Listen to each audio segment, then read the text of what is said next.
Hey guys, welcome back to Rudder Innovation, where today we're going to be installing the new floor on our boat. Here we go.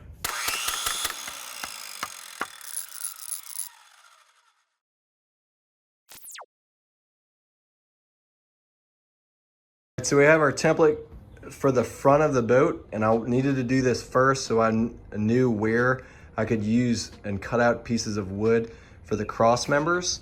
So I had to actually use piece together with the cardboard I had to make that template for the front. That way I didn't waste my large piece. And there's really not a great way to do it. What I found is I could push on the cardboard and on the hard edge where the fiberglass was, and that would put an impression on the cardboard and leave somewhat of a line, and then I cut it out that way. All right, we got our template set up on our first piece of marine grade plywood. We're gonna trace it out and then we'll cut it out and it'll be our first piece. I was able to use 3 pieces of plywood total to complete this project, which were around $100 a sheet, so I wanted to make sure that I was being as efficient as possible with my material. I'm very glad that I made a template, but it is by no means perfect. I've been up in the boat probably 6 or 7 times with this thing, just drawing on their lines where I'm having to trim. I've even done a little 45-degree bevel with my jigsaw in order to just have it slip underneath the old fiberglass. So we'll go ahead and try it again. So we got this laid in here, and it's finally matched up with the seam marks from the old plywood, which is right underneath it.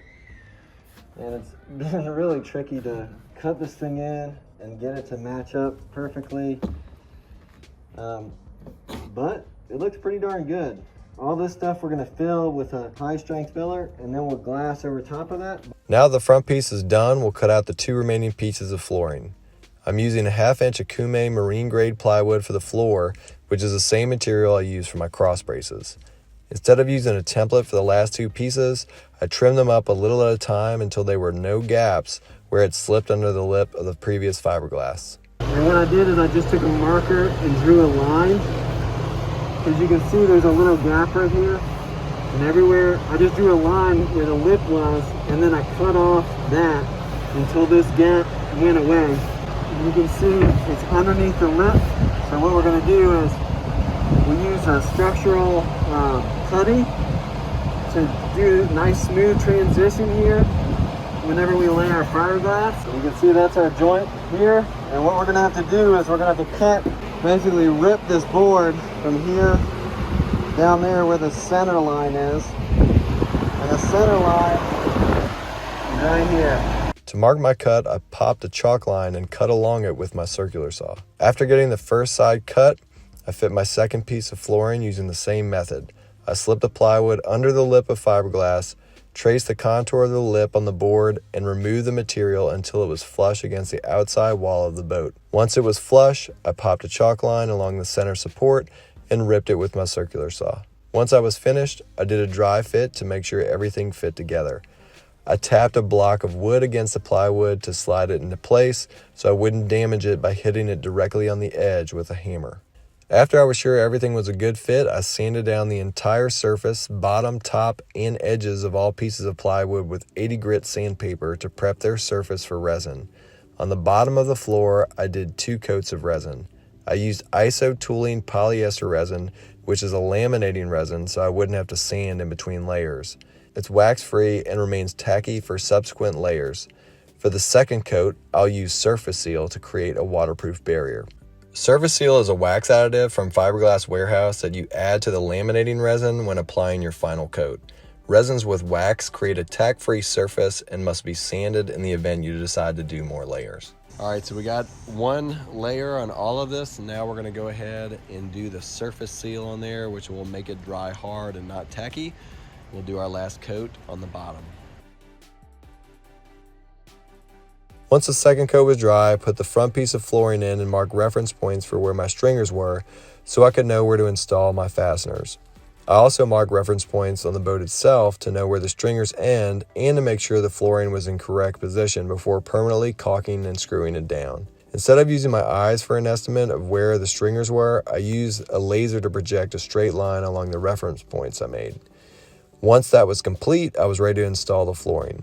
I used 3M marine adhesive along the top of my stringers, then pre-drilled and screwed the flooring down using 2.5-inch 305 grade stainless steel screws. After the front piece was in, I did the second piece of flooring using the same method. I only used screws along the tabbing I created along the center support, and I used staples where I fastened the plywood to all the existing supports I didn't rebuild. If I had rebuilt all the stringers, I would have used screws throughout, but I was afraid I might hit a soft spot in an existing stringer where the screw wouldn't recess into the floor. Just so y'all can see what everything looks like underneath the deck here. We've got that 5200 squeezing out along here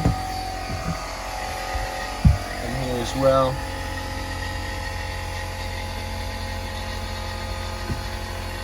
All right, we're about to lay our last piece of plywood in here to finish covering the floor. And one of the things that we did is I drew a line where that little tabbing is.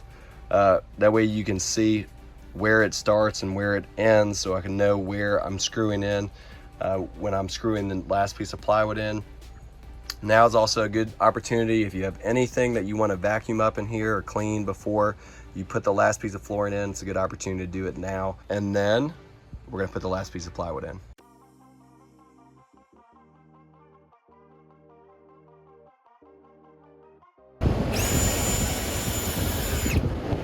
You can see I'm pre-drilling all my holes, and I'm slightly recessing each head. I'm really glad that I did this the way I did with leaving that lit, because it holds the outside edge down, and then it allows me to zip down the middle with the screws, which applies even pressure throughout the board to basically smash it down on that adhesive to apply pressure while I do the rest of these staples. I drew lines on the side, like I said earlier, that are going to help me know where my staples need to be going horizontally. The staples that I'm using were 18 gauge 1.5-inch stainless steel narrow crown staples that were 316 grade from a company called GripRite. All right, super excited. We got all the floor in. The original floor contained only staples and nails with no screws, so I'd like to think it's constructed better than it was before. Now that all the flooring's installed, I'm going to sand where there's resin along the edges, because remember, it had surface seal in it.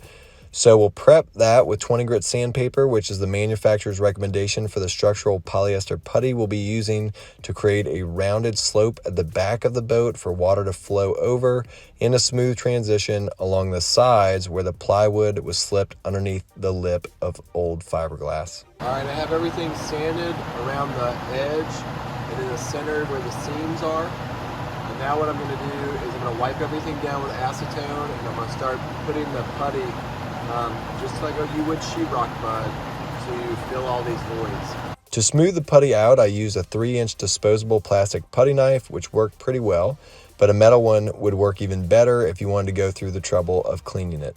I initially planned on caulking over the heads of the screws and staples, but I wound up using the putty as a filler, which worked well.